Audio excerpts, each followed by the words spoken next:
اچانک اس کے پیٹ میں درد کی سی لہر اٹھی۔ درد اس قدر تھا کہ برداشت سے باہر۔ امی کو آواز دی۔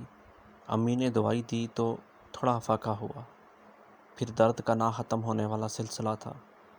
کبھی کبھار تو الٹیاں بھی ہونے لگی۔ سب گھر والے اب اسے شک کی نگاہ سے دیکھنے لگے۔ پیٹ بڑھتا جا رہا تھا اور اس کے ساتھ درد بھی۔ گھر والوں نے تو سوالات بھی شروع کر دیے تھے۔ بتا کس کے ساتھ منہ کالا کر کے آئی ہے؟ کہ درد اتنا تکلیف دہ نہیں تھا جتنا سب کا بے اعتبار ہونا تکلیف دے رہا تھا۔ آہستہ آہستہ سب نے بات کرنا بھی چھوڑ دی۔ کبھی جو اکلوتی بیٹی بہن ہونے پر ناز اٹھائے جاتے تھے، آج بات کرنا بھی گوارا نہیں کرتے تھے۔ امی جو اس کی ہلکی سی بیماری پر تڑپ اٹھتی تھی، آج اس کی موت کی دعا مانگ رہی تھی۔ قصور شاید کسی کا نہیں تھا۔ قصور اس سوچ کا تھا جو معاشرے کے حالات کو دیکھ کر پیدا ہو رہی تھی۔ اس کے لیے کھانا پینا بند کر دیا گیا۔ وہ درد سے تڑپتی اور سب کا یہ جواب ہوتا، جس کا گناہ ہے اسے بتا۔ ظلم اس حد تک بڑھ گیا، وہ ماں باپ جو اولاد کے لیے زندگی کی کرن ہوتے ہیں، جن کے سائے تلے اولاد خود کو محفوظ محسوس کرتی ہے، وہی موت کا سامان تیار کرنے میں لگ گئے۔ کھانے میں زہر ملایا اور اسے کھلا دیا۔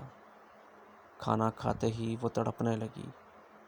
امی ایک بار اپنی بیٹی کو گلے سے لگا لو، بس ایک بار۔ یہ درد میں برداشت نہیں کر پا رہی۔ شاید آپ کی آغوش محبت میں یہ درد دم توڑ دے۔ پر ماں پر کوئی اثر نہ ہوا۔ اس کا رونا سن کے آس پڑوس کے لوگ آ گئے۔ شرم کے مارے ماں باپ کے سر جھک گئے۔ شرم بیٹی کے تڑپنے پر نہیں، عزت کے جانے پر آ رہی تھی۔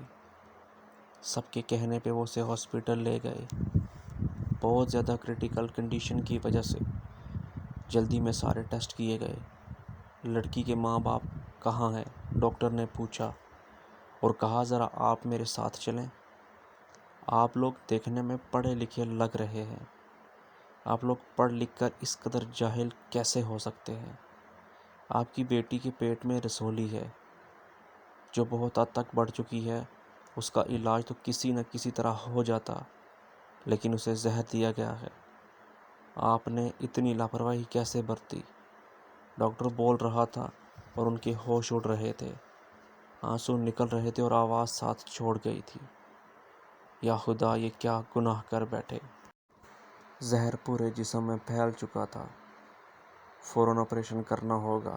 ہم پوری کوشش کریں گے اسے بچانے کی، بس دعا کریں کہ وہ بچ جائے۔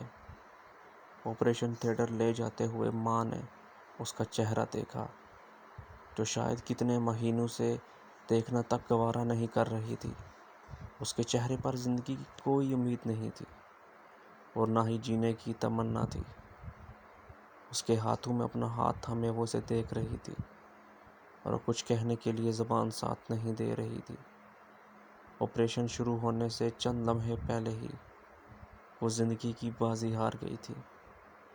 وہ نہ کردہ گناہ کی سزا پا کے دنیا چھوڑ گئی اور سب کو عمر بھر کی ندامت دے گئی۔